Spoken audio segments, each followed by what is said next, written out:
Olá, meus caros alunos, voltamos com a terceira e última parte da aula Anestésicos Gerais. Na segunda parte, falamos sobre os anestésicos inalatórios. Agora vamos falar sobre os anestésicos intravenosos. Então, os anestésicos intravenosos apresentam como característica uma indução rápida da anestesia, mas com a recuperação mais lenta do que aqueles promovidos pelos gases inalatórios.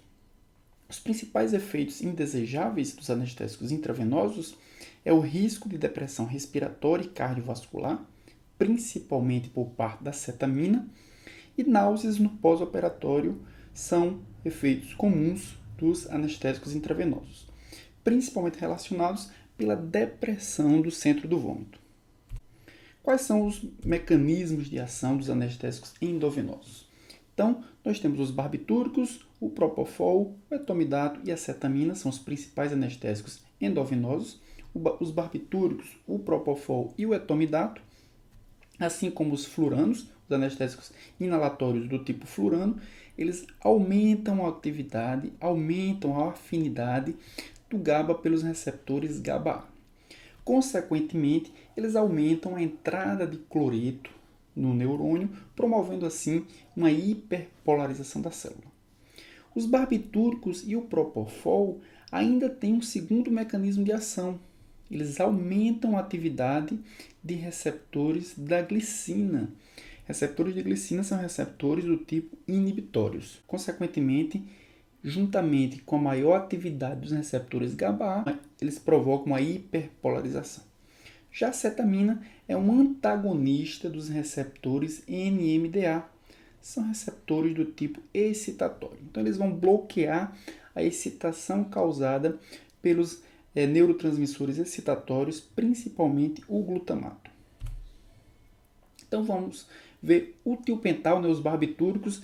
O principal barbitúrico utilizado como anestésico endovenoso é o tiopental, uma molécula pequena, de caráter lipofílico, ou seja, ela se acumula muito facilmente no tecido adiposo.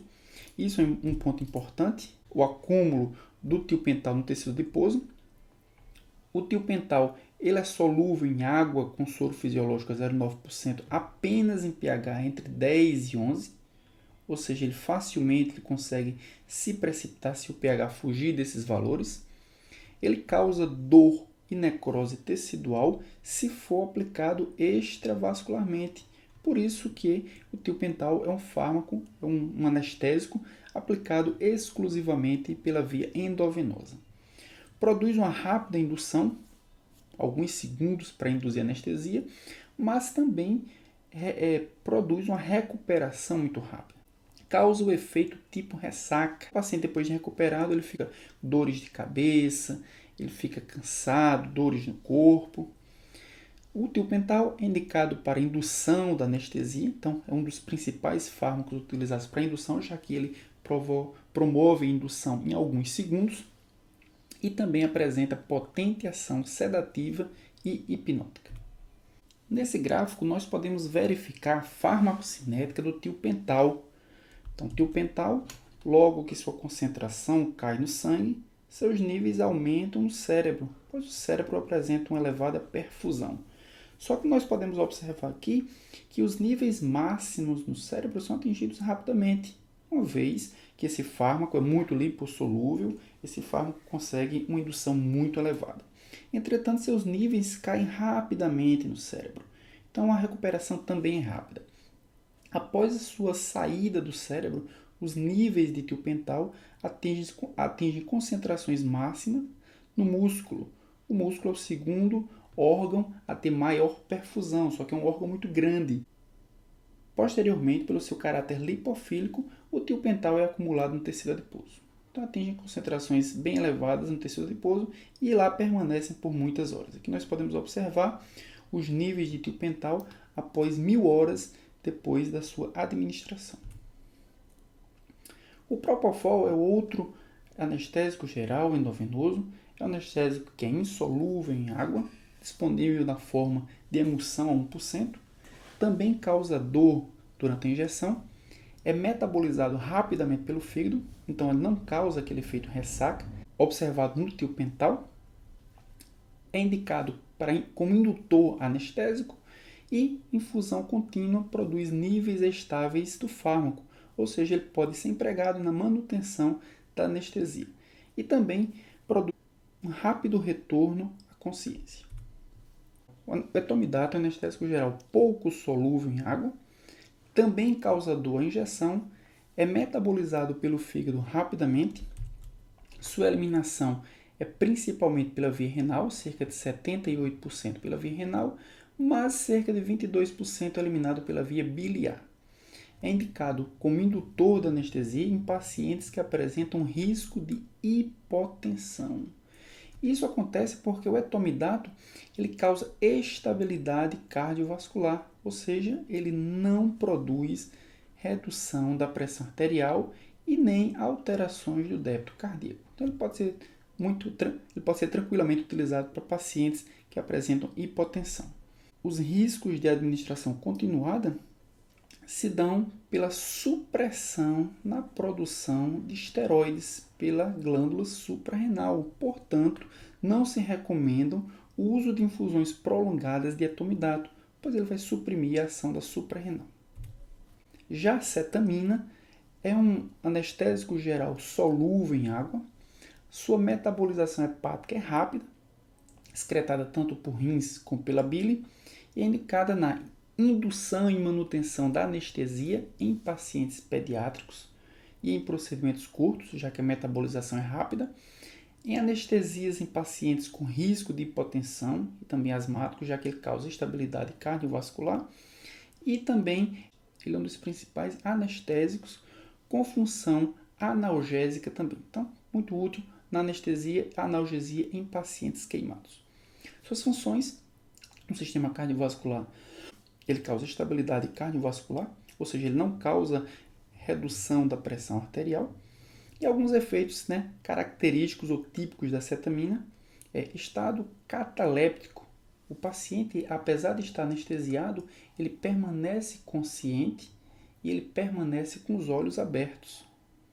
É o que se chama de anestesia dissociativa. Também nistagmo, dilatação da pupila por ação simpática, salivação e lacrimejamento, movimento espontâneo dos membros e manutenção do tônus muscular. A recuperação da cetamina ocorre através de delírios de emergência, com alucinações, com sonhos vívidos e com ilusões. Então, essas são as principais características e os principais efeitos da cetamina. Quais as vantagens e as desvantagens terapêuticas dos principais anestésicos inalatórios e dos anestésicos intravenosos? Então, nos anestésicos inalatórios, nós podemos dizer que a principal desvantagem do desflurano é porque ele deve ser administrado utilizando um vaporizador especial. Já para o óxido nítrico, nós temos como principais desvantagens a anestesia incompleta, ele não gera relaxamento muscular e deve ser utilizado com outros anestésicos para se obter anestesia cirúrgica.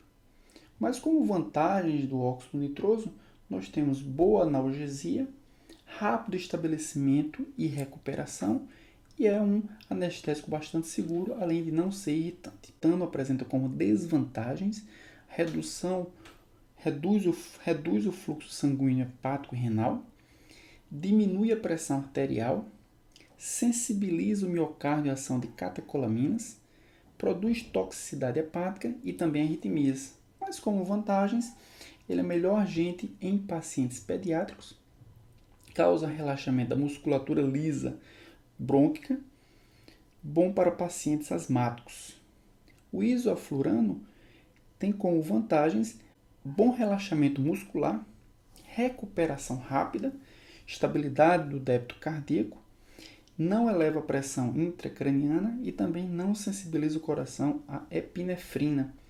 Sevoflurano tem como vantagens rápido estabelecimento e recuperação da anestesia, não irritante e é útil em crianças. Dos anestésicos intravenosos, nós temos o tiopental. Principais desvantagens: uma analgesia pobre, anestesia potente, pouco relaxamento muscular e laringoespasmo. Como vantagens: rápido início de ação e anestesia potente. Cetamina e fentanila tem como vantagens uma boa analgesia e o Propofol tem como desvantagens uma analgesia pobre, mas como vantagens rápido estabelecimento da anestesia e uma redução da pressão intracraniana. Então, pessoal, chegamos ao final de mais uma videoaula, a 11ª videoaula. De hoje nós vimos os anestésicos gerais, falamos sobre todo o processo da anestesia, quais são as fases da anestesia, falamos sobre os anestésicos inalatórios, os anestésicos endovenosos, as vantagens e desvantagens de cada um e a aplicação de cada um desses anestésicos. Bem, próxima aula nós veremos os analgésicos opioides, ainda desse bloco da farmacologia do sistema nervoso central.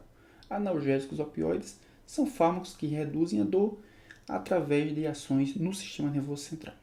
Então não perca a próxima aula, analgésicos opioides. Até lá!